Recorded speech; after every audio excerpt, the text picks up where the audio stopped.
Somos uma única DASA. Para inaugurar uma nova era no cuidado com a saúde, para ampliar os espaços e os acessos, proporcionar um avanço contínuo em tecnologia, dar ainda mais segurança, consolidar dados e integrar procedimentos, para aproximar especialidades e fortalecer o exercício da medicina. Sobretudo, para proporcionar a jornada de saúde completa em que acreditamos. Por tudo isso, hoje somos uma única DASA, uma rede que valoriza e fortalece mais do que nunca a comunidade médica e que busca estar à frente do nosso tempo, sem deixar nunca de estar frente a frente com as pessoas. DASA é para toda a vida. Eu agradeço a todos pela presença, estou muito feliz hoje com mais uma aula aqui para o grupo de embriologistas sobre controle de qualidade. Eu estou aqui hoje com a Priscila, nossa embriologista também. Então, eu chamo hoje a Priscila aqui para apresentar a nossa convidada que irá hoje nos abrilhantar com apresentação sobre o controle de qualidade.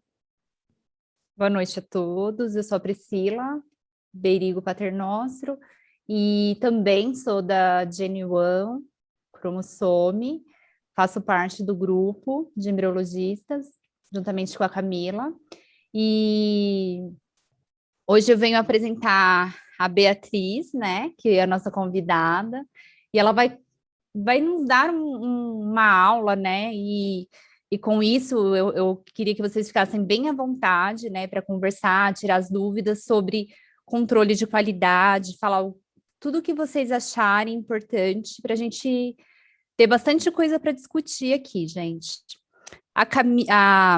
A Bia Matos, ela é bióloga pela Unesp, ela é embriologista pela Rede Lara, ela é gestora pela Fundação Getúlio Vargas, ela é sócia e diretora do laboratório FIV Brasília, ela é membro da diretoria do Pronúcleo, ela é participante da Comissão de Biovigilância da Anvisa e ela é servidora pública na Universidade de Genética da Secretaria de Saúde do Distrito Federal. Bia, obrigada por aceitar o nosso convite e eu passo para você, agora você fica à vontade para nos dar a sua aula, que tenho certeza que será brilhante. Ai, obrigada, Pri, obrigada, Camila, obrigada, Dasa, Gen1, pelo convite. É um prazer estar aqui com vocês, eu estou achando maravilhosa essa proposta que vocês estão trazendo para a gente, essa aproximação dos embriologistas com vocês, e temas que são bastante práticos e relevantes para o nosso dia a dia, né? E quando eu recebi o convite sobre esse tema, né, de controle de laboratório, eu imaginei, eu falei, meu Deus do céu, vamos lá, o que eu vou falar? Porque às vezes é um tema um pouquinho chato para a gente, né? Mas eu resolvi, como você disse no início, um bate-papo, tá? Não vou trazer aquelas teorias mirabolantes, eu quero trazer a prática, quero trazer, na verdade, o que eu faço, e a partir daí eu queria trocar, na verdade, ideia com vocês, porque eu quero também aprender com o pessoal que está aqui assistindo, tá joia? Então, essa é a proposta desse bate-papo hoje que eu trouxe para compartilhar com vocês, tá? Vou compartilhar minha tela. Vamos ver. E agora, o que eu faço? É aqui. Bom, então vamos lá. Deixa eu só ajeitar aqui, gente, porque eu não sou muito boa dessa parte aqui, não.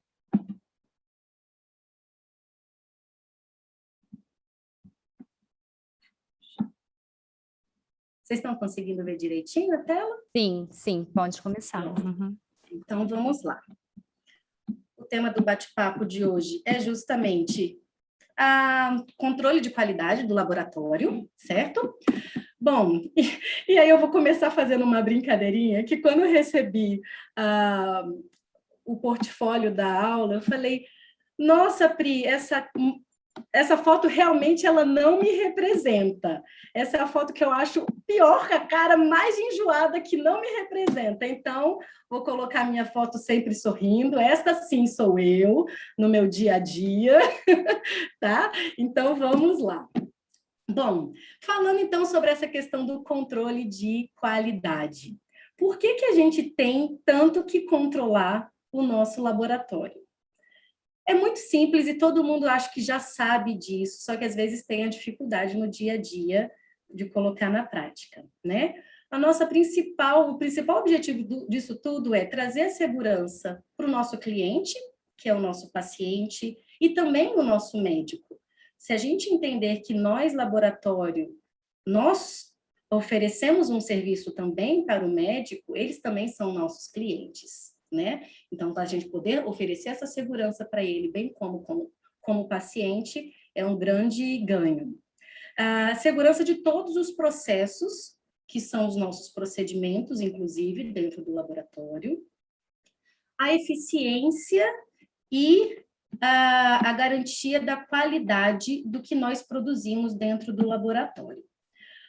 Bom, quando a gente fala em eficiência, é muito importante a gente entender que é poder trabalhar, fazer mais com menor recurso. Isso, a nível de gestão, é o que todo gestor busca.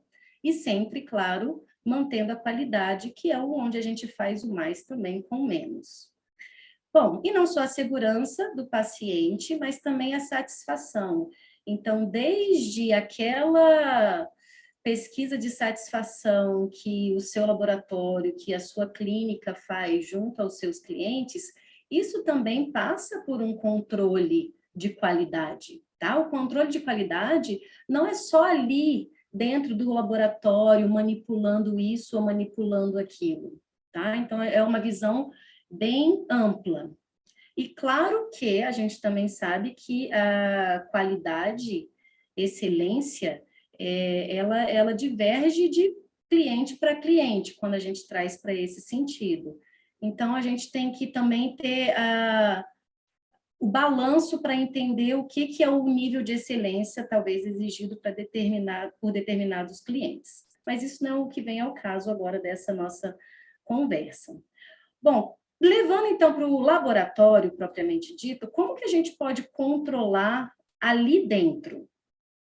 Nós temos os também já falados e conhecidos os KPIs, que são os indicadores de desempenho, que cada laboratório vai escolher os seus, e aí a gente sabe que dentre os mais comuns para se avaliar o laboratório, a gente vai ter taxa de fertilização, taxa de blastulação, taxa de degeneração, isso sim seriam os KPIs mais corriqueiros, os mais comuns, né? Bom, também a gente não pode deixar de lado a parte de calibração dos equipamentos, porque eles também vão fazer parte dessa infraestrutura que vai levar ali na frente a um KPI de qualidade, um KPI favorável. Também controlamos os nossos processos por meio de rastreabilidade.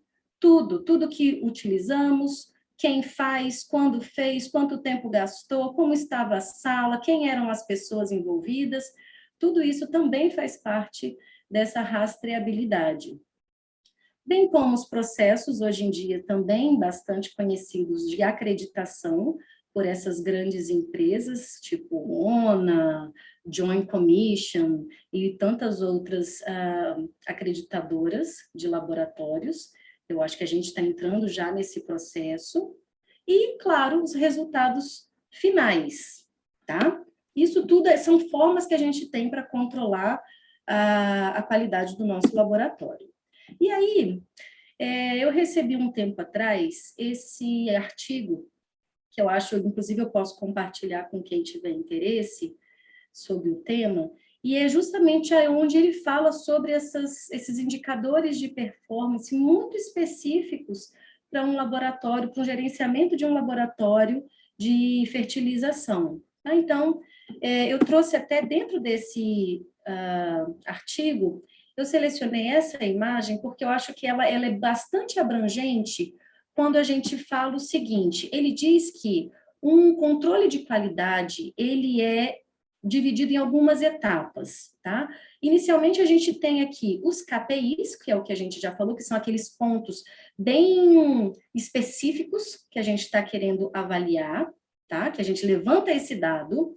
Depois, eu tenho o controle de qualidade, que é aquela coisa mais do dia a dia, o diário, que é feito do nosso laboratório. Posteriormente, eu vou ter uma análise desses dados e, por fim, eu vou ter, de fato, o gerenciamento. Então, quando a gente fala em controle de qualidade, não é só ir ali e anotar a temperatura do laboratório, por exemplo, né? Sendo bem minimalista. Não é só ir ali e falar, minha taxa de fertilização é 78%.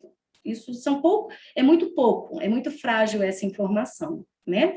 E aí, o que é interessante, reforçando, que eles trazem para a gente, nesse artigo, é que, deixa eu só afastar aqui minha tela, que aí, dentro desses indicadores de um laboratório de FIV, ele separa em indicadores estruturais, indicadores de processos e o resultado desse, o indicador de resultado, digamos assim, né? Então, dentro dos indicadores estruturais, a gente está falando de equipamentos, a gente está falando de equipe treinada, equipe em número suficiente para trabalhar, estamos falando em qualidade da estrutura física que você tem. Quando a gente entra, então, na parte de indicador de processo, eu estou falando agora como que é feito o processo dentro do laboratório, como que nós estamos conduzindo os nossos procedimentos e tudo mais. Então, assim, até o conversar com uma paciente, a forma de se comunicar com ela para dar o resultado do que aconteceu dentro do laboratório, isso também gera um indicador de satisfação, um indicador de que a paciente entendeu ou não, você foi claro, você não foi claro, você fala direto com a paciente, você fala direto com o médico, quem reporta isso? Então, isso tudo vai gerar indicador num processo maior de qualidade. E quando a gente tem o indicador final, que é o resultado, seria, então, de fato, o resultado obtido. Então, a taxa de fertilização, a taxa de blastulação, isso tudo entra no indicador de resultado, tá certo? Bom, e aí, existe, como eu falei, né, o controle, mas acima do controle, a gente tem essa gestão. Então, eu costumo a tentar diferenciar o seguinte, o controle de qualidade, ele é algo muito pontual. São aquelas anotações diárias que a gente faz ali no nosso laboratório, no nosso dia a dia. Isso é uma coisa mais realmente do dia a dia, nível técnico. Aconteceu, você anota, temperatura, umidade, CO2, pH, tudo isso faz parte do controle diário. Só que, ok, adianta nós termos um controle se nós não tivermos a gestão? Não adianta muito. E a gestão é justamente o nível de gerenciamento dessas informações. É você conseguir ter a capacidade de ter uma análise crítica desses controles, da análise dessas anotações, e a partir daí, havendo necessidade, você faz a proposta de mudanças e melhorias, tá? Então, são coisas realmente distintas. Então, quando o controle, eu estou falando de quality control, e a gestão seria o quality management, tá? Bom, e aí é onde a gente entra, eu trouxe essa foto, porque certa vez eu tenho um conhecido, um amigo, que ele é piloto de avião.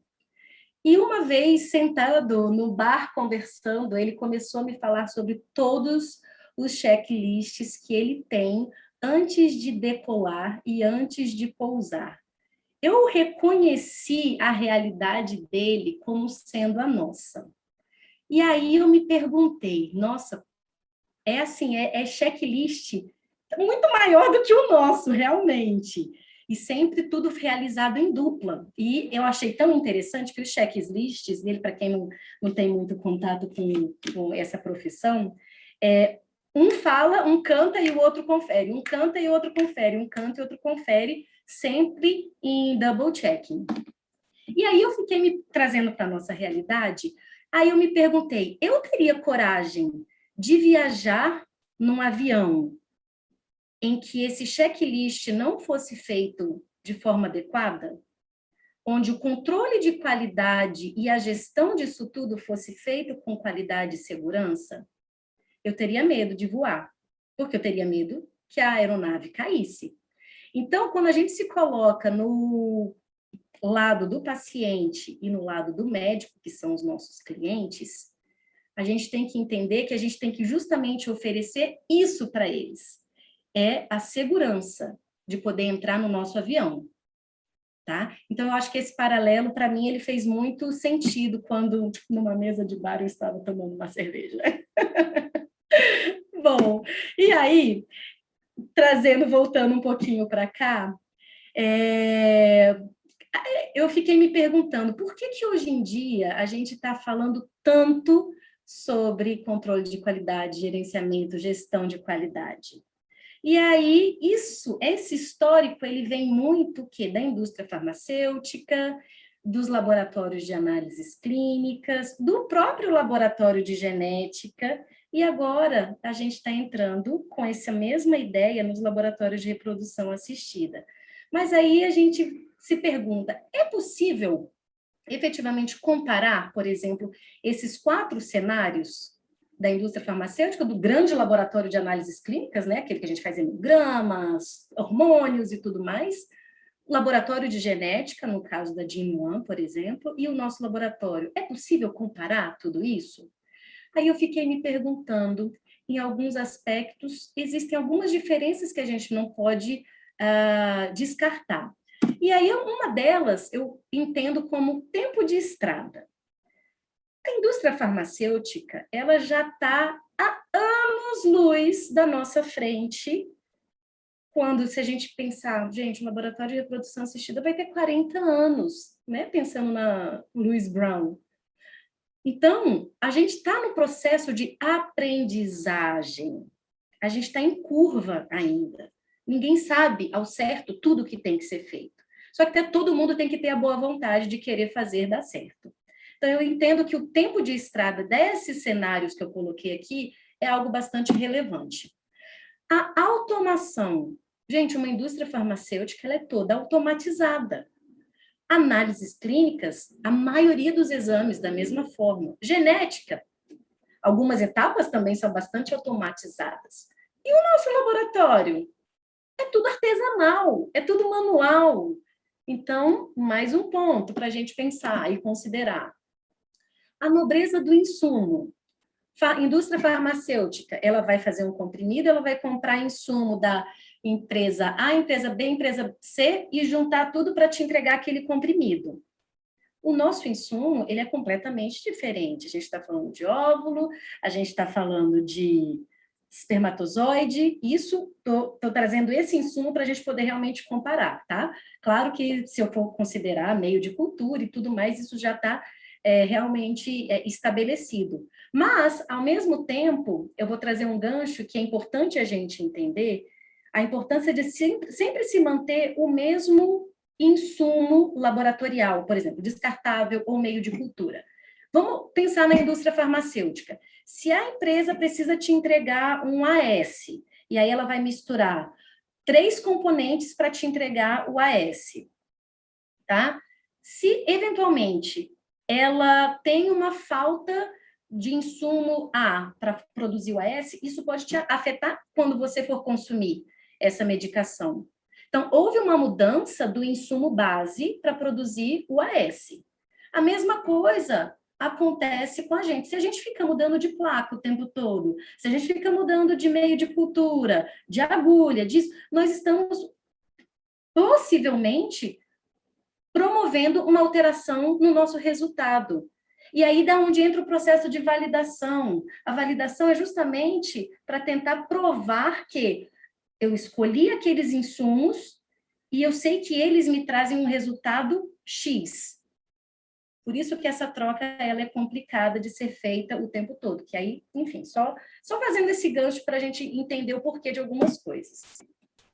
De novo, como eu falei, nós somos extremamente humano-dependente, nós somos artesanais no nosso processo. Existe também uma própria questão da cultura organizacional da empresa, né? Essas indústrias farmacêuticas, as análises clínicas, elas têm uma cadeia, uma pirâmide de gestão de pessoas que consegue manter, talvez, um nível bastante diferente em termos de gerenciamento da qualidade. Hoje, na nossa realidade de laboratório de reprodução assistida, somos nós que estamos ali dentro, embriologistas, que estão começando a aprender sobre isso. Só que como você toca o piano e carrega ele ao mesmo tempo? É difícil. Então, a gente estamos entrando num processo, num momento em que a gente está precisando adquirir novas habilidades e, talvez, novos profissionais para começar a ter esse olhar mais refinado sobre o controle de qualidade, sobre o gerenciamento, sobre a gestão de qualidade. E aonde eu falei agora sobre essa eventual formação profissional. E a acreditação que a gente já é um ganho que essas outras empresas já têm com as pernas nas costas e a gente está começando agora a ganhar peso e força para conseguir acreditações robustas. E dentro da Anvisa, eu gosto de trazer esse tópico Anvisa, porque muitas pessoas ainda acham que a Anvisa vem para criar problema, né? Às vezes, dificulta pela nossa, talvez, imaturidade, eu diria, né? Então, quando a Anvisa, nessa nova RDC, propõe uma eventual novo gestor de qualidade, é pensando nisso e pensando em também nos desatolar dessa responsabilidade. Claro que os gestores das clínicas e dos laboratórios não vão ficar, talvez, muito felizes com isso, mas eu acredito que vai ser uma demanda real daqui para frente. Bom, isso tudo, gente, para que a gente consiga, então, reproduzir os bons resultados que nós temos. Se a gente tem maus resultados, a gente também consegue reproduzi-los. Então, o objetivo disso tudo é sempre buscar a melhoria. E quando a gente chega no melhor do nosso processo, que a gente consiga, então, repeti-lo. Esse é o objetivo do controle e da gestão dessa qualidade como um todo. E como que a gente consegue saber disso tudo? Através do autoconhecimento, né? Nós somos quase que essa moça no divã, conversando com o psicólogo. A gente precisa conhecer a fundo os nossos processos e resultados. E a gente só consegue ter isso analisando, avaliando, olhando, checando, monitorando. Sem isso, vira papel embaixo da mesa, tá? Então, o autoconhecimento é essencial. E aí, como eu falei anteriormente, né? Os controles diários, aí eu vou trazer um pouquinho da minha realidade dentro do laboratório, eu posso até ter esquecido de alguns tópicos aqui, mas vamos lá, controles diários, o que a gente faz? As temperaturas, né, de sala, de refrigeradores, incubadoras, placas aquecidas, todos os blocos aquecidos e a limpeza diária do laboratório também. Controles semanais, nós fazemos dos cilindros de nitrogênio líquido, dos cilindros de gases, de CO2 e da mistura, eventualmente dependendo da sua incubadora. Isso dentro do laboratório, claro que a equipe de centro cirúrgico vai ter outros pontos para serem checados, mas também não deixa de ser, né, um ponto de controle da empresa, da clínica como um todo. E controle de lote dos nossos insumos, hoje na nossa realidade, no FIV Brasília, o que a gente faz é verificação do pH dos meios de cultura, sempre que abrimos novos lotes, e, eventualmente, no meio do prazo de vencimento, a gente também faz uma checagem só para verificar se ele se manteve estável, né? E aí eu coloquei placas, a gente não faz mais controle nenhum de placa, porque nós estabelecemos que sempre compraremos as mesmas placas para o eterno sempre, até que ocorra uma nova validação de processo. Porque a partir dali eu já sei quais são, eventualmente, os meus resultados esperados, né? E aí eu coloquei dos meios também, porque sempre um tempo atrás se falou bastante sobre teste de sobrevivência espermática, dos meios, isso e aquilo outro. Confesso que não faço, não vejo necessidade, principalmente porque os meios são todos fabricados, né? E, enfim, eu posso estar até errada, mas o que eu realmente verifico seriam os meios de cultura, a partir do pH, e a verificação do data logger no transporte. Bom, e aí isso tudo, de novo, sempre pensando na reprodutibilidade dos nossos processos. A maior função, o maior objetivo da gente ter o bendito POP é justamente para garantir que todos os operadores façam os procedimentos de forma igualitária. Então, claro, muitos dos nossos laboratórios no Brasil hoje são constituídos por apenas um embriologista, mas tem tantos outros que a gente também tem 20 embriologistas, né? Então, o objetivo é garantir que todos trabalhem de forma igualitária. Um ou 20, ele vai se comparar na sua igualdade em todos os procedimentos, né? Ele tem que agir de forma igualitária. E num grupo maior, todos os profissionais também devem trabalhar de forma igualitária. E claro, depois você tem que verificar as taxas individuais de embriologistas, porque isso também vai fazer parte do seu KPI. Isso tudo para quê, gente? Para a gente manter um processo reprodutível e, sim, robotizado, porque nesse ponto a gente é robô, quase, infelizmente. E aí é onde entra o processo da comparação com a indústria farmacêutica. A gente quer chegar nesse estado de máquina para poder trabalhar de uma forma igualitária. Claro, vai ter gente com certeza aí pensando, mas os nossos insumos, a nossa matéria-prima é diferente, as pacientes são diferentes. Claro, gente, eu estou falando nisso a grosso modo, tá? Entendam, por favor, não me julguem quando eu estou nos chamando de robôs. Isso tudo é para evitar que os erros aconteçam. Mas, ok, estabelecemos um processo, só que nem todo processo ele é fixo.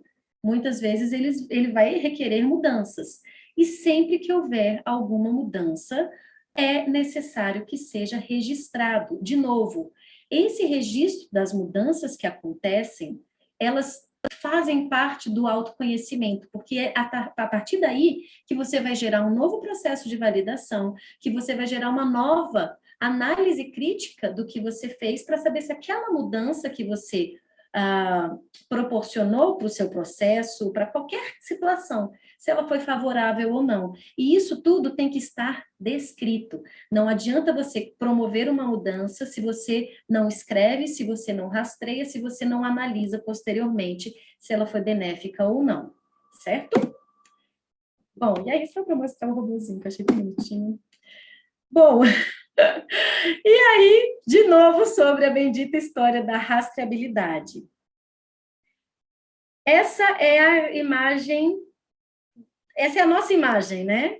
Neuróticos, de ter que controlar tudo, de ter que olhar tudo, de ter que dar conta de tudo, de ter que saber de tudo, desde o insumo, desde a equipe profissional, desde toda a comunicação que aconteceu, tudo tem que estar rastreável. E aí eu coloquei comunicação, nossa, está escrito errado. Eu coloquei comunicação também, porque a própria comunicação, gente, ela precisa ser rastreável. Digamos, exemplo, você trabalha com mais de um embriologista e você vai se reportar ao paciente, vai se reportar ao médico. Um embriologista fala uma coisa, o outro embriologista fala outra coisa, aquilo dá choque, vira confusão. Então, você perdeu o rastro daquela comunicação confiável, segura, e aí começa a gerar a insegurança naquele voo que você entrou, né? Bom, por isso que tudo precisa estar anotado para ser analisado posteriormente. E aí, como eu falei anteriormente, nós não temos tempo para isso, e talvez é onde entre a história do gestor de qualidade. Aí, olha só que bonitinho, eu trouxe isso aqui, gente, porque né, as pessoas ainda se debatem muito de como fazer essa situação que é time consuming, né, demora, é chato. Eu trouxe esse exemplo de um procedimento que foi realizado agora por mim, acho que no sábado. E isso daqui é a nossa ficha, tá, de laboratório. Eu tirei o nome aqui da paciente, mas quando eu entro no laboratório, o que eu recebo? Uma ficha onde eu tenho os dados de dela, quantos folículos dominantes que ela tem, aí lá em cima eu tenho a idade, eu tenho o fator de infertilidade dela, aqui o endométrio, qual foi o estímulo que foi adotado para essa paciente e o horário que ela tomou o HCG, no caso aqui ela fez uso do Ovidrel. Bom, ela tomou, então, o Ovidrel no dia 25, a captação dela, a aspiração dos óvulos, vai acontecer no dia 27. Joia. Então, o que eu já tenho anotado aqui como rastreio? No D-1, que foi, então, no dia 26, o dia do preparo dos meios, quem preparou o meio? Fui eu. Qual o horário? Às 15 horas. Qual a incubadora que eu coloquei? Eu coloquei na Termo. Qual foi o meio de cultura que eu utilizei para essa paciente? Eu utilizei o global. E aqui eu coloco já o que é a etiqueta do lote, da validade do global que foi utilizado. Joia. As placas estão preparadas, os meios estão bipados, que são esses aqui, e os descartáveis também. Perfeito. Chegamos no dia da captação, qual foi o médico que entrou, qual foi o médico que auxiliou, quem estava na captação de embriologista, quem denudou, quem fez a ICSI. E aí, o que eu tenho? De novo, rastreio dos horários e o que me foi entregue pelo médico. Me entregaram, então, 5 complexos cúmulos oócitos. Fiz a denudação, obtive 5, e na hora de fazer a ICSI, eu observei que foram 4 maduros, 1 imaturo. No final, eu tive 4, não foi feito FIV clássica, e quem estava comigo fazendo a verificação double check foi, no caso, uma outra pessoa, a Débora. Bom, vocês verificam aqui que todos os insumos que foram utilizados, tá, até o processo da ICSI, está descrito pelas etiquetas. Então, tudo vai ter lote, tudo vai ter validade. E como que a gente faz isso, né? Hoje em dia, nós temos um almoxarifado central. Nesse almoxarifado constam todos os insumos do laboratório, bem como da clínica como um todo, do centro cirúrgico, parte de ecografia, consultórios e tudo mais. E aqui eu tenho uma farmacêutica que é responsável por controlar tudo isso. O nosso laboratório interno, semanalmente, vai fazer uma aquisição, uma solicitação, eu digo, dos insumos que a gente prevê utilizar naquela semana. E nisso a gente já recebe a quantidade junto com as etiquetinhas. Por isso que quando a gente recebe a ficha do procedimento que vai acontecer, eu já coloco a etiqueta de todos os insumos que nós utilizamos naquele procedimento. E claro que, para que isso tudo aconteça de forma harmônica, o que é fundamental? Comunicação. Comunicação, comunicação, comunicação, comunicação entre todas as equipes, porque senão a coisa não anda, né? Então, esse seria mais ou menos o fluxo que a gente adotou no FIV Brasília. Bom, e aí, passado-se essa parte de insumos, eu trago para vocês também, dentro da nossa gestão de qualidade, o que a gente adotou de uma forma muito tranquila, que é o registro das não conformidades, tá? Tudo que acontece fora do esperado, fora do padrão, a gente reporta, a gente escreve, a gente registra. Isso para manter a segurança do que ocorreu, do que pode ser revisado, se aconteceu aquilo, por que aconteceu, vamos rever o processo, será que a gente consegue melhorar determinada situação? A gente consegue corrigir fluxo, às vezes depois dessa análise, das anotações, das não conformidades, isso tudo o quê? Para que a gente consiga, por fim, evitar uma recorrência dessa não conformidade. E eu observei que isso a gente ganhou muito em qualidade depois que adotamos essa prática corriqueira no laboratório. Qualquer não conformidade, ela é anotada e analisada pelo menos uma vez ao mês. A gente analisa, senta, discute e revê os processos. E é algo muito simples. Eu tenho um livro ATA, tá? Ele fica disponibilizado de fácil acesso e eu simplesmente coloco, descrito aqui como não conformidade, a data, o biólogo que acompanhou a situação e qual foi a ação corretiva daquela situação. No final do mês, no final da semana, dependendo da demanda, eu consigo olhar esse livro e a gente analisa e já propõe as melhorias. Então, você vê algo muito simples e eu vou falar para vocês. A Anvisa adora esse meu livro. Eles adoram, porque realmente parte-se do princípio que quando você se autoconhece, volta lá no divã, você é capaz de gerar a sua melhoria. Se você não se conhece, você não consegue evoluir. E, por fim, de novo, análise dos resultados, está tudo interligado, gente. Tudo, é tudo em cadeia, não adianta eu querer ter um resultado bom se meu equipamento não está revisado, se ele não está favorável, se minha equipe não está trabalhando de forma horizontal, né? Então, tudo isso é reação em cadeia. De novo, é analisar, analisar, analisar. Promover as mudanças, monitorar as mudanças.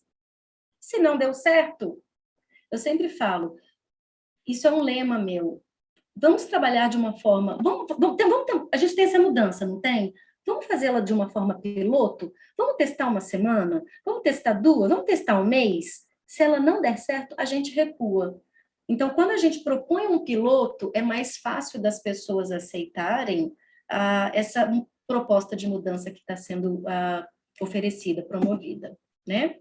Bom, e aí, assim, de novo, tá pensando em papelada, já para concluir, porque eu não quero me delongar demais aqui, mas faz parte do processo obrigatório das clínicas, nós temos que ter, né, o nosso inventário, todos os materiais que você tem ali, e eu trouxe aqui também, gente, só um modelo, todo o meu inventário, ele é constituído pela foto do equipamento que a gente tem, aí qual é a marca, qual é o modelo, qual é o número de série, da onde a gente comprou, quando comprou, quem faz a manutenção e tudo mais, né? Isso tudo para facilitar a vida mesmo. No primeiro momento é chato fazer, mas depois que está ali, é tranquilo.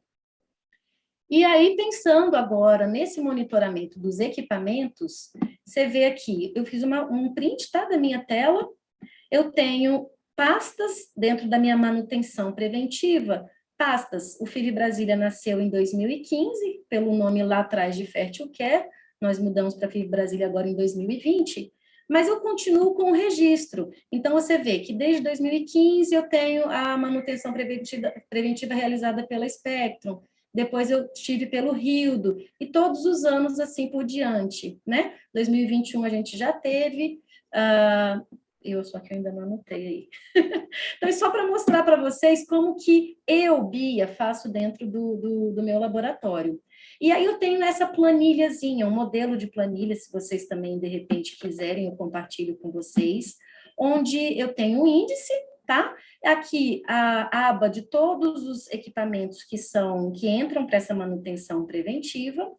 E aí, por exemplo, incubadora de CO2 que eu utilizo para preparo de meios. Ela foi a última vez testada no dia 20/10/2020. Ela está dando agora, olha, 316 dias. E eu estabeleço 365, a manutenção anual para alguns equipamentos e semestral para outros. Então, eu faço o cálculo aqui, ele vai me dizer qual que é a data da próxima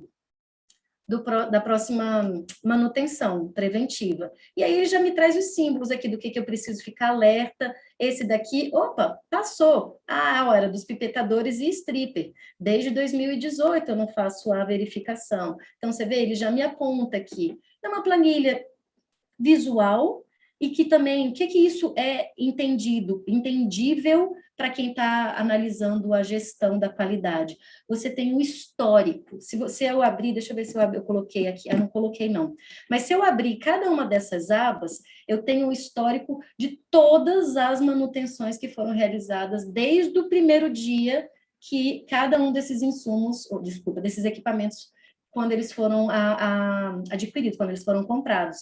Então, isso me traz um leque para olhar se teve alguma manutenção corretiva, peça que quebrou, a funcionalidade como um todo, tá? Então, é o prontuário médico, é o prontuário do equipamento que a gente tem que ter. E aqui a mesma coisa, foi feito o controle biológico, né, e o controle da qualidade da filtragem do ar. Então, a mesma coisa. E olha que interessante, né?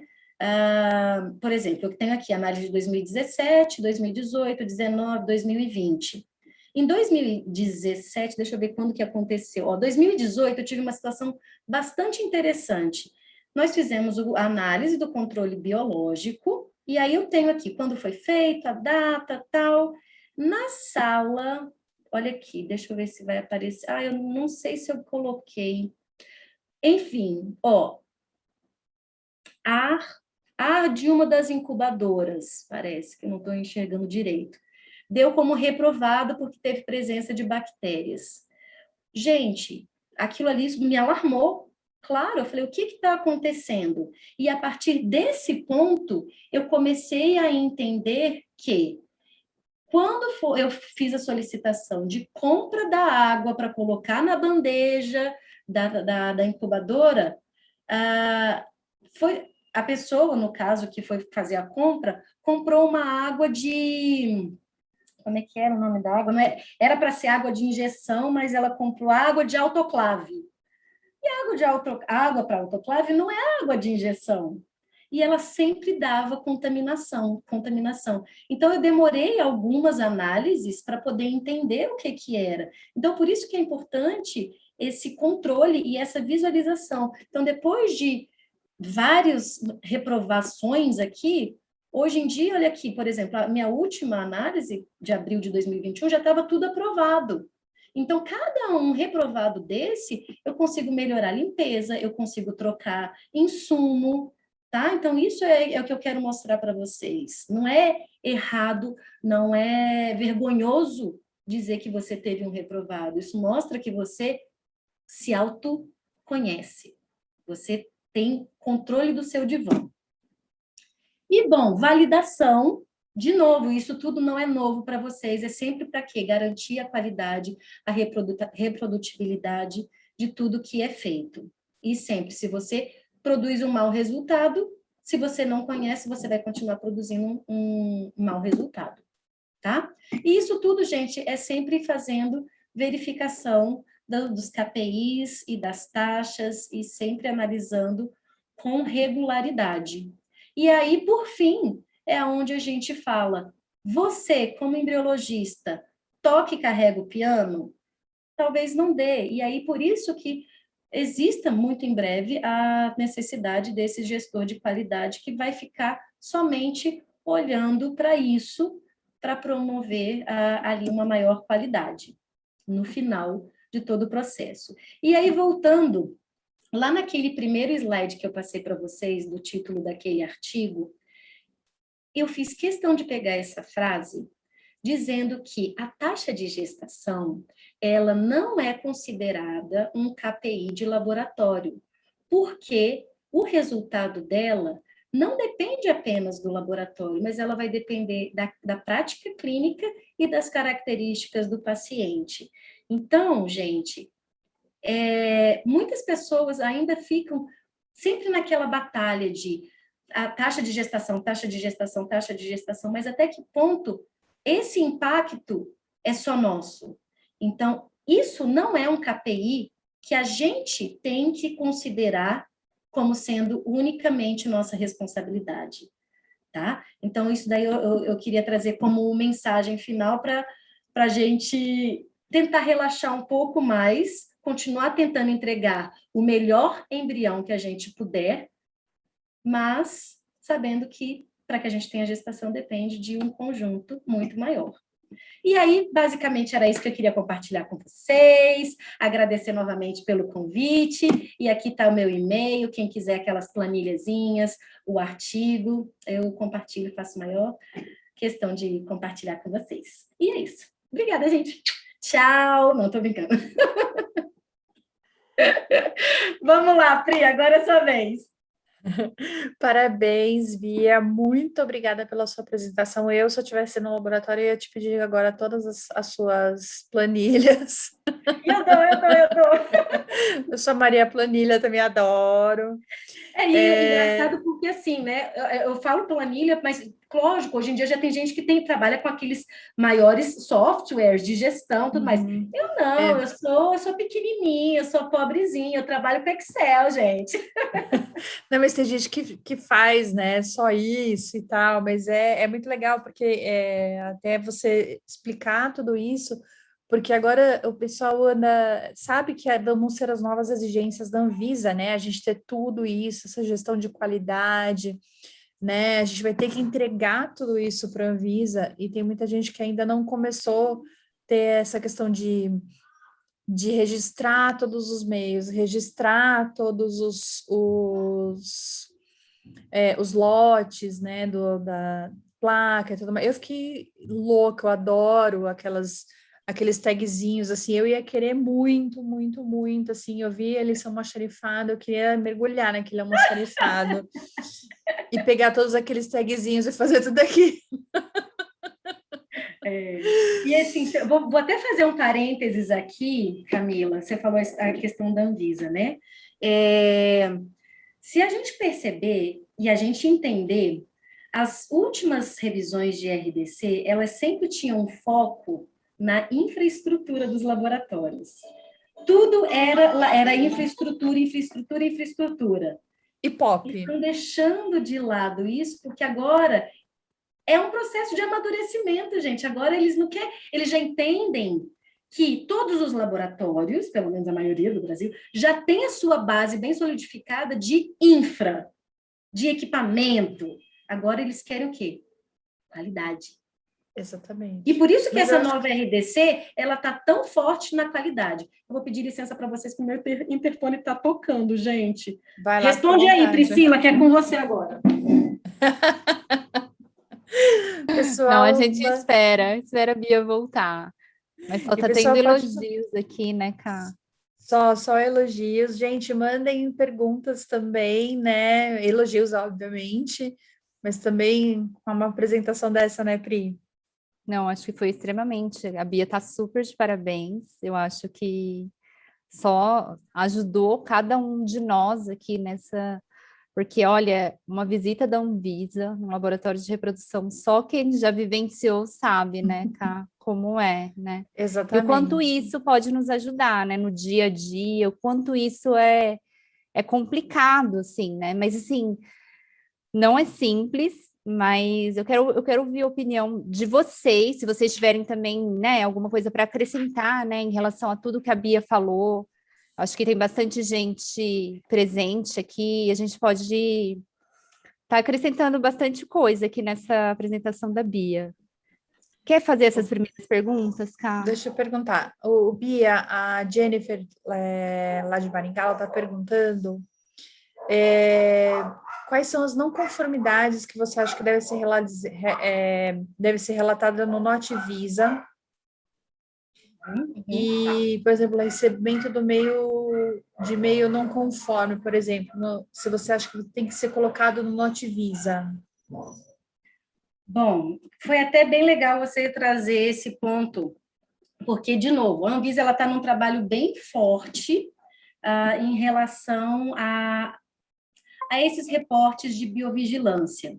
Eu não sei se todo mundo já está sabendo do que está acontecendo em relação ao Notivisa, à biovigilância. Algumas clínicas estão testando um formulário que foi gerado, que foi criado, justamente para a gente poder reportar esses dados de não conformidades que acontecem no laboratório. Isso no nível piloto, aquela palavrinha que eu gosto, tudo no nível piloto, para depois isso ser aberto para todas as clínicas do Brasil e ser tido como uma obrigatoriedade. E aí ela pergunta, Jennifer, quais tipos de não conformidades, né? Então, a proposta que a Anvisa está querendo é muito no sentido de tudo que acontece de errado, que não necessariamente é só humano dependente. Eu vou trazer um exemplo que é muito clássico, tá? Para vocês entenderem. A gente teve uma reunião recente, eu vou falar isso porque já é público, tá, gente? Uma haste de vitrificação que recorrentemente ela quebrava quando as pessoas iam descongelar os embriões. Isso acarretava o quê? Uma perda de material, um prejuízo para o paciente, uma insegurança. Os embriologistas muitas vezes ficavam até com medo de pegar aquela haste e pensar, caramba, vai quebrar na minha mão, né? O que observou-se dessa história? Por conta de uma denúncia de uma paciente que não foi embriologista que denunciou. Olha que coisa interessante. E é aí onde eu falo a importância de nós, como profissionais, termos essa responsabilidade, tá? Uma paciente denunciou junto à Anvisa este fato, porque ela ficou sabendo. A partir deste ponto, a Anvisa começou a fazer busca ativa junto às clínicas do Brasil e do mundo, para saber quem que usava aquela haste e se era comum isso de acontecer. Depois dessa pesquisa bem detalhada, observou-se que isso é mais comum do que se esperava. E por conta dessa situação, com essa haste específica de produção brasileira, a Anvisa conseguiu ir até o fabricante e solicitar testes que nunca haviam sido realizados naquele insumo. E, a partir daí, houve uma mudança do protocolo de fabricação da haste. Ou seja, todo mundo saiu ganhando, porque a pontinha do iceberg foi aquela paciente denunciar e depois todo mundo falar a mesma coisa. Quando a gente acha que só a gente, mas isso só acontece comigo. E não, a Anvisa, qual é o objetivo da Anvisa? Convergir as informações para, a partir dali, tomar uma ação. Só que a gente se acha muito pequeno, a gente acha que a gente trabalha isolado, que a gente não está num contexto, e não. A gente precisa convergir as informações para que realmente eles consigam agir. Então, exemplo, um meio de cultura que, de repente, dá algum problema. Se você consegue mostrar isso e provocar e dizer, olha, esse meio de cultura, aconteceu isso assim, assim, assado. A Anvisa ela vai tentar entender se o problema é do fabricante, se o problema é do fornecedor, ou seja, do intermediário, né, que repassa para a gente. Só que a gente sozinho a gente não consegue. Só que a Anvisa consegue fazer essa visão geral. Mas adianta só eu reportar? Não, tem que ser todo mundo reportando. E esse é o objetivo, entendeu? Então, coisas assim... a gente está aprendendo, gente. Bia, o que eu posso reportar? O que eu devo reportar? O que eu não devo reportar?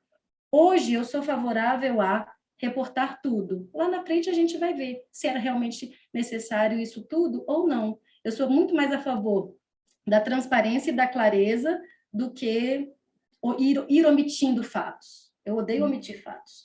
Então, se lá na frente era too much, tudo bem, eu aprendi. E aí eu vou aprendendo fazendo. Né? Você não precisa reportar mais, mas reporta, mas enfim, né? A gente já foi passando. Exatamente, mas vocês entenderam, assim, o objetivo desse processo como um todo? E é aquilo que eu estava comentando, né? Esse teste piloto, ele já está acontecendo, se não me falha a memória, ele finda agora em dezembro, e depois que ele tiver sido validado por essas clínicas, todas as clínicas do Brasil serão obrigadas a reportar. E entende-se que quem mais reporta é quem está no divã, quem tem autoconhecimento. Quem não reporta é porque nem olha para si próprio, para o seu próprio umbigo. Com certeza. Ah. Não, e é importante essa troca de conhecimento entre a gente, né, Bia? Porque a gente percebe que, por exemplo, às vezes dá um problema comigo, ou no aparelho, ou no meio de cultivo, e se a gente se conversar, dividir essa troca de vivência, isso faz a diferença também, né? Exatamente, exatamente. É extremamente rico. É porque a nossa cultura é muito ainda punitiva, né? A gente acha que mostrar o que não está correto, mostrar o que aconteceu de errado, ai, que é um absurdo. drama. Vão achar que eu sou se a gente péssima entender que a gente embriologista. está sempre em processo de aprendizagem, Com certeza. a gente ganha tanto com isso. Dividindo o conhecimento, com certeza. Tem mais uma pergunta aqui, ó. Esse das fiscais, você falou não, né, Ká? Não, não falei. As fiscais aceitam registros online ou tem que ter cópia impressa também? Por exemplo, né, inventário ou equipamentos que foi mostrado. É isso? O equipamento que foi mostrado, isso mesmo. Tá. A gente está falando de duas coisas, né? Inventário e os registros, por exemplo, os registros diários. Digamos assim, os registros diários eu já fiz das duas formas, tá?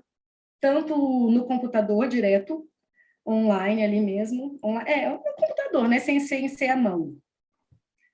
No meu caso, foi aceito. Para mim, não funcionou muito, eu preferia a coisa manual, porque aí os papéis ficam próximos aos termômetros, tá? Então, eu me adaptei a essa realidade de registrar à mão. Agora, tudo eu escaneio e tudo eu tenho depois no computador. Então, sempre eu tenho duas fontes de pesquisa, o papel e o computador. O inventário, por exemplo, eu acho que depende muito da clínica. Eu tenho meu inventário papel, porque é uma necessidade, às vezes, que a equipe da administração pede. A administração, assim, né, da clínica mesmo, de gestão maior.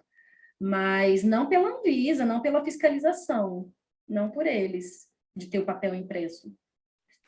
Eles aceitam mesmo no computador, né? Tá. Tem uma outra pergunta. Bia, você consegue me passar a marca e o modelo dessa impressora de etiquetas? Falei, outra louca de etiqueta como é eu. Sim, se eu te falar que é uma impressora Zebra, super simples, é uma impressora normal. Só tem que ter o softwarezinho para poder ela gerar, né, o lote, validade, aquela coisa toda, que isso daí está meio que vinculado com o sistema que a gente tem. Mas isso é super adaptável e geralmente é uma impressora Zebra, e a gente usa aquelas etiquetas termosensíveis que fala? Não sei. Eu sei que é uma que ela não apaga nunca na vida. E ela tem uma cola infernal também, que não desgruda nem. Ela nem no dedo, né? Jogar, não desgruda. Mas eu passo sim, com certeza. Manda depois um e-mailzinho lá, que aí eu passo. Na verdade, não sei nem quem está me perguntando, né? Deixa eu te passar aqui. Acho que é Ana Paula. Não, mas depois Ana Paula. Um WhatsApp, um e-mail que eu passo.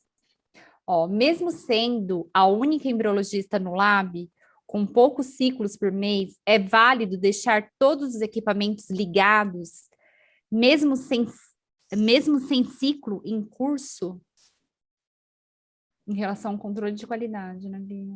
Então, incubadoras, com certeza. Incubadora a gente nunca desliga, né? Agora, fluxos laminares, eu acho que é uma coisa que você pode fazer o seu próprio teste. Eu vou trazer da minha vivência. Se eu tenho um procedimento, eu também não tenho procedimento todos os dias, por exemplo. Eu não vou deixar o meu fluxo ligado overnight. Mas se eu tiver um procedimento amanhã, o meu fluxo vai ficar ligado overnight, e até porque eu deixo minhas placas abertas para aerar, essa coisa toda, então vai ficar protegido pelo fluxo ligado o tempo todo. Mas aí é aquela coisa, cada um vai se adaptando ao seu jeito. Agora, e se você é a única embriologista da clínica e tem toda a rotina, por exemplo, você acha que tem que, em relação à rotina do controle de qualidade mesmo, os checks lá, né? Como que seria isso para essa pessoa ir todos os dias, você acha que também é necessário? Dá para pular? Qual é a sua visão em relação a isso? Ela é a única embriologista, não temos caso, é válido, precisa ser feito o check todos os dias, todos os finais de semana, ela vai ter que estar lá fazendo, medindo, verificando. Eu acho que a gente tem que entender melhor esse laboratório, tá? Não ter casos todos os dias significa o quê? Trabalha-se em pool, trabalha 15 dias e 15 dias parado, ou são ciclos picados, um aqui, outro daqui a 2 dias, outro daqui a 3 dias, são coisas distintas, tá?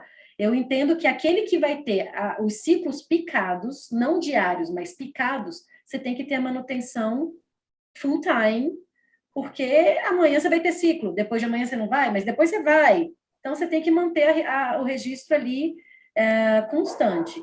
Agora, de repente, aqueles casos que são quinzenais, que faz em pool, né? Talvez esses 15 dias que o laboratório vai ficar fechado, digamos assim, não há tanta necessidade, mas você tem que garantir que quando você iniciar o seu pool quinzenal, você tem que estar com tudo certo. Você tem que estar com o laboratório redondo, senão não faz sentido.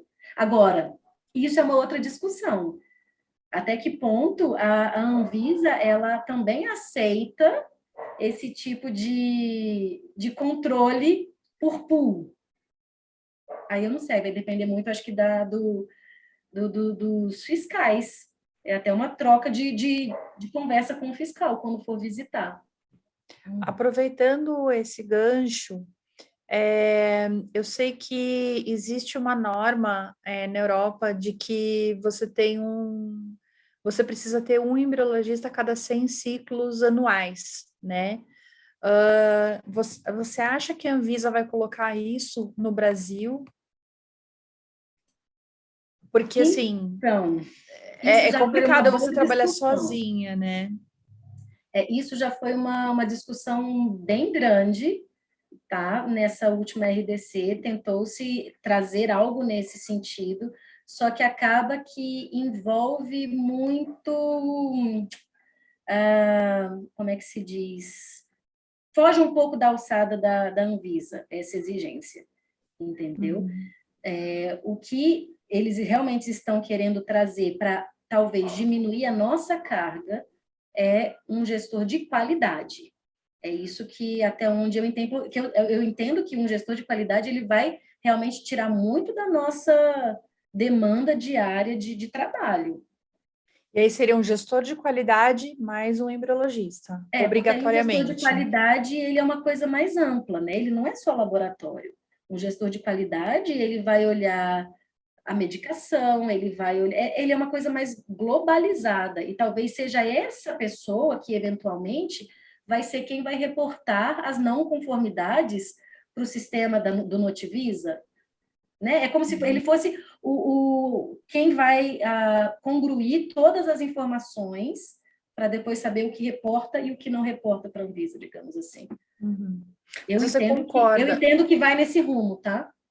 Mas você concorda que deveria existir, né? Pelo menos para a gente ter uma carga de trabalho mais, vamos dizer assim, mais, como que eu posso usar a palavra? Mais justa, vamos dizer assim, né? Ter Claro, gente, a gente não tem número de condição de ciclos por trabalhar. ano. Claro, e a gente não tem condição de trabalhar 7 dias por semana durante o ano inteiro.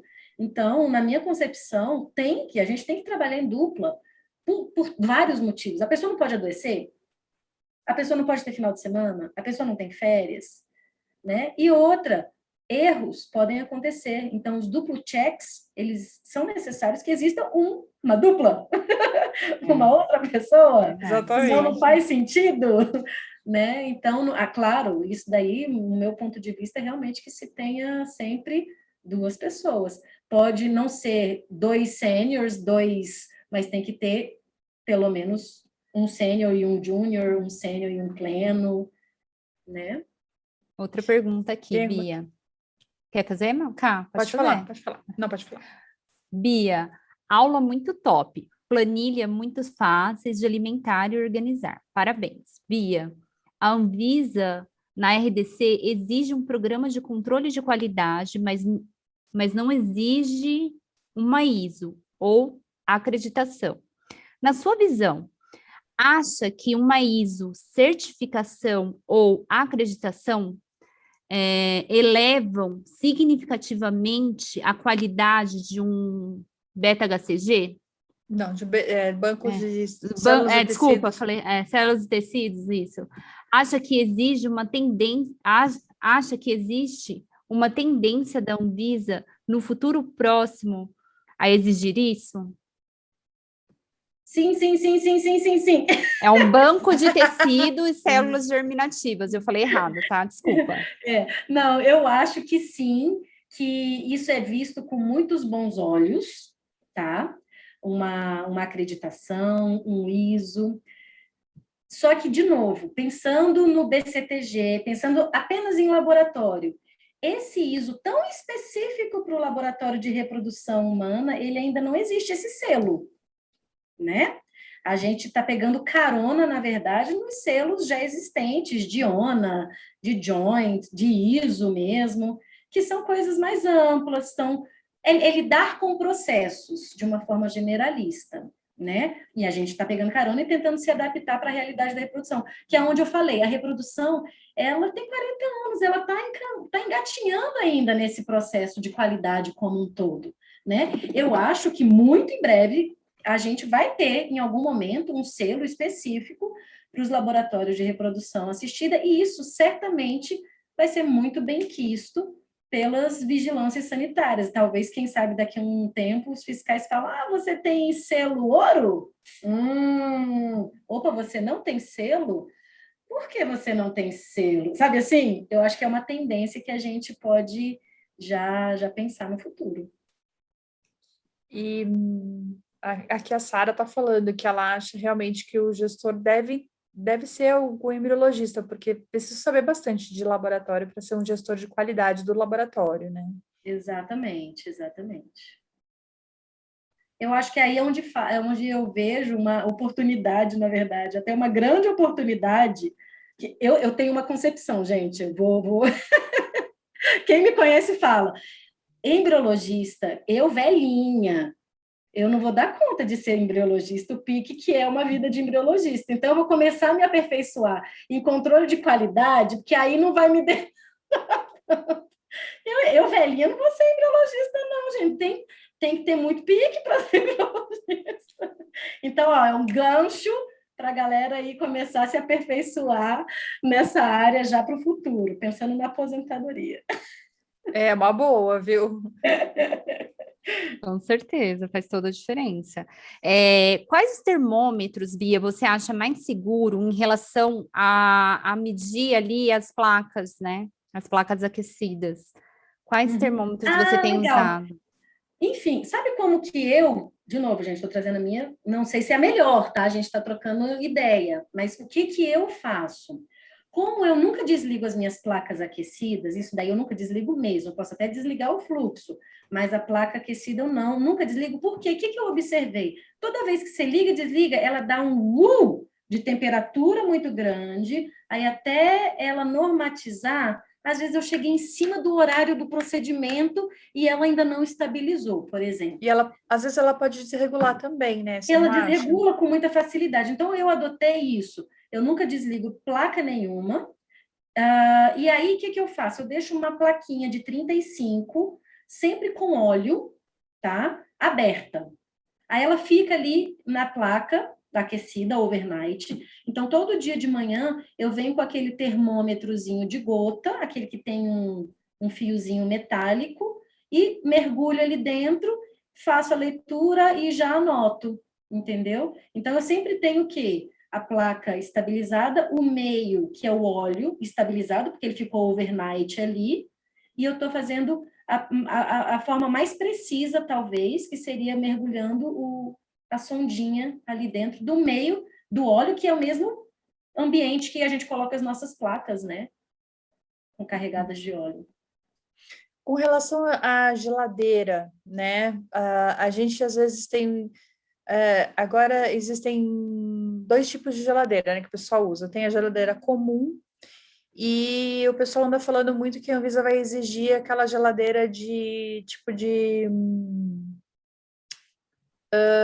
Para medicamento para mesmo, né? Que é uma medicamento, específica. específica, Uhum. né? Você acha que é importante ou a gente pode usar qualquer uma das duas? Eu falo também porque, assim, agora puxando a sardinha para o nosso lado, né? A gente usa o nosso meio, por exemplo, para fazer biópsia, não é necessário geladeira, né? Mas os meios que são necessários colocar em geladeira, a gente precisa de uma estabilidade maior, né? Então, freezer e geladeira, isso precisa de uma estabilidade muito boa para que não tenha nenhum problema, que esses meios, né, descongele, recongele e tal.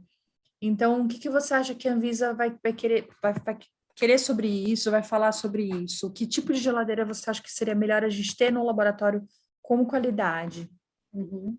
Essa história da mudança, dessa exigência para essa nova geladeira científica, é uma conversa que também já vem vindo há um tempo. E eles preconizam justamente isso, que é para você manter um ambiente o mais estável possível para os meios de cultura não sofrerem, isso não provocar, eventualmente, um dano maior ali para o seu resultado final, tá? Se você me perguntar se isso seria o pulo do gato, eu acho que a gente vai acabar entrando na mesma situação da microferte, né? O fluxo em cima do microscópio. Era uma exigência, era uma exigência, era uma exigência, e agora viu-se que talvez não seja mais tão exigido assim, porque ele não faz tanta diferença. Eu acho que isso vai acabar acontecendo com essa geladeira. Mas se for uma necessidade, se for exigido, a gente vai ter que se adaptar, né? E aí vai ser aquela geladeira que realmente ela é toda estabilizada, ela tem todos os 1000 controles possíveis e imaginários, aquela que liga na sua casa. Liga na sua casa, eu ia falar liga na isso. sua casa e fala, caiu um grau aqui, né? Igual o E Sensafone, né? computadorizada e com porta de vidro para você não precisar abrir e fechar inúmeras vezes. Se esse for o caminho, e se a gente observar que realmente vai agregar valor para as nossas pacientes, bingo, que seja. Por que não, né? Por que não? O objetivo final é ter resultado melhorado. Agora, vai ser esse o pulo do gato? Talvez não. Eu acho que não. Tem aqui uma pergunta da Karina sobre o pH-metro. O tradicional é confiável ou obrigatoriamente você acha que o gasômetro sanguíneo ele é mais confiável? Olha, de novo, trazendo para a minha realidade, tá? Lá no início, eu tentei muito usar o pH-metro tradicional para desespero. É um desesperador. Falei, não, aí chegou uma hora que eu já não media nada. Eu falava, reza, seja o que Deus quiser. Você coloca no 4, ele não veio, chega no 4, põe no 7, ele não chega no 7. Aí exatamente. Então, você usa assim, 10 ml de meio. e o tempo que a gente gasta para. Não, timing, não dá.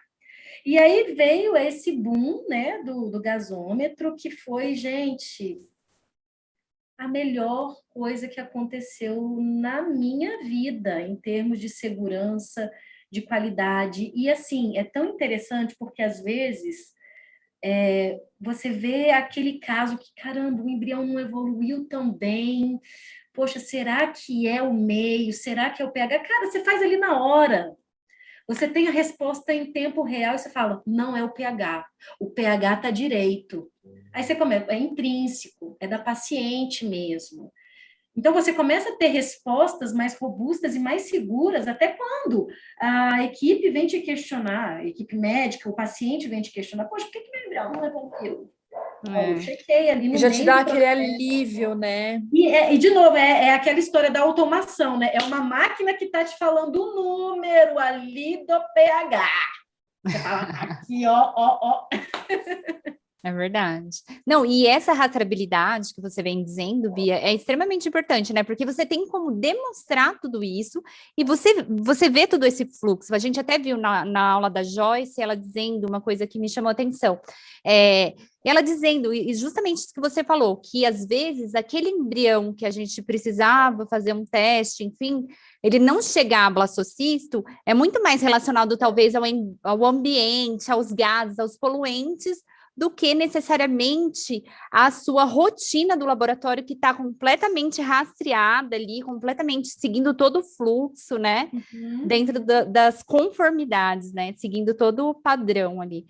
E é importante dar essa devolutiva tanto para o médico que nos cobram, quanto para o, né, para o paciente, né? Porque você fica se perguntando, meu Deus, por quê? Sou eu, né? Aí vem aquele cabelinho em pé, né? Você fala, não, a culpa é minha e bate um desespero, né, Bia? Mas é isso mesmo. Isso que você falou, a Joyce falou também na aula que tivemos.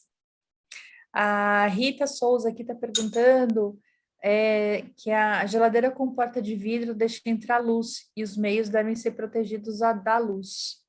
Que essa vai ser uma grande questão, né? Isso é verdade. Isso é verdade. Eu acho que a geladeira vai ser uma coisa ainda. A gente vai passar uma fase aí de aprendizado, uma curva. Tem outra pergunta aqui, Bia, falando sobre o gasômetro, se você trabalha com uma mistura e seu pH fica ruim, o que você faz? Foi a Iris que perguntou. Isso, Iris Cabral. Minha conterrânea. É por isso que eu falei que foi a Iris. Se eu uso a mistura e eu checo no pH e deu alterado? É isso? O que você faz? Isso, o que você faz? Então, eu vou fazer pelo menos aí umas 2 verificações, porque às vezes foi erro de leitura mesmo. Então, eu vou dar um fez em dias intervalo, diferentes ou dias você diferentes.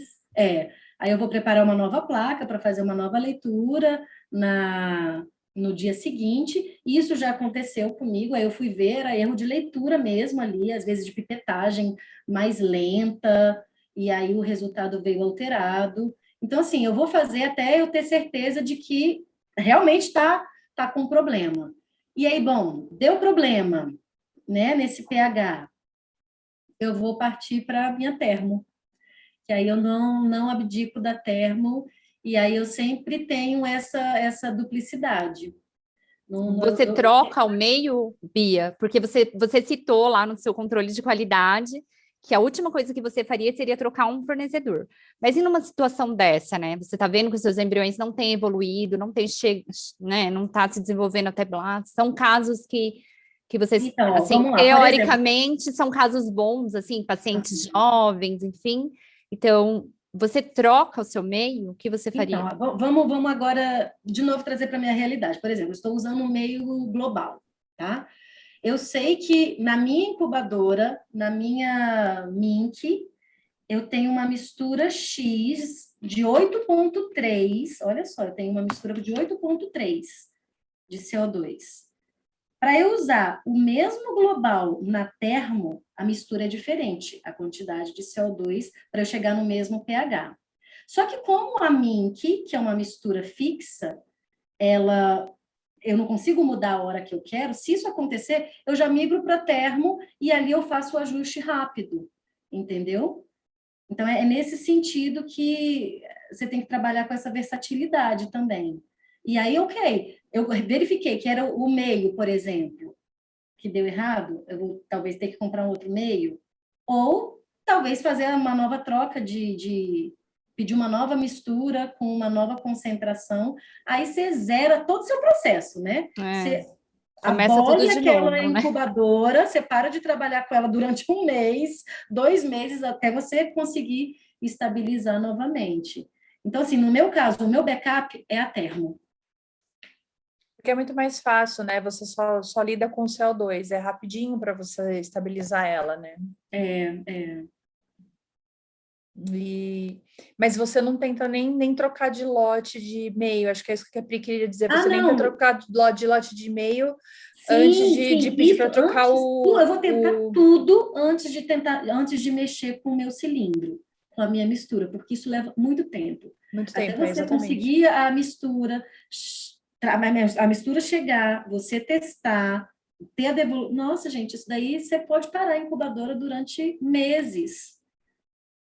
Né? E a Então, termo eu vou vai tentar rodando filtrar tranquilo, tudo. né? Agora, assim, o que eu trago na real é isso. Eu já tive erro de pipetagem na hora de fazer a verificação de pH e depois eu vi que estava tudo bem. Às vezes Então, entra assim, uma não bolinha, uma desesperar no gotinha primeiro de óleo. É. A Sara acabou de dizer que não deixa termo por nada também. Então, perguntando aqui, qual é a marca do seu gasômetro? A Stat. Melhor. Só que assim, eu não sei se todo mundo sabe, mas o iStat ele tem a modalidade compra, né? Que você compra mesmo que você aluga. No meu caso, eu alugo mensalmente aquela taxinha, a pessoa vem de tempos em tempos fazer a atualização do software e é bem tranquilo. Legal. Legal. Bom, eu queria te agradecer muito, Bia. Assim, sua aula foi maravilhosa. Eu acredito Obrigada. que só realmente nos trouxe mais e mais e mais informações. Se deixar, a gente fica aqui até a semana que vem conversando. Amei suas planilhas, amei a forma como você trouxe todas essas informações para a gente.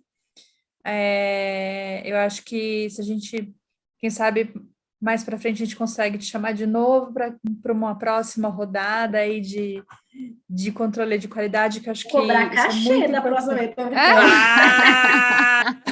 Aí a gente põe a foto que você quer, tá bom? Agora sim, então não precisa pagar cachê. Bia, não foi culpa minha, eu pedi para eles trocarem. Eu juro que eu pedi.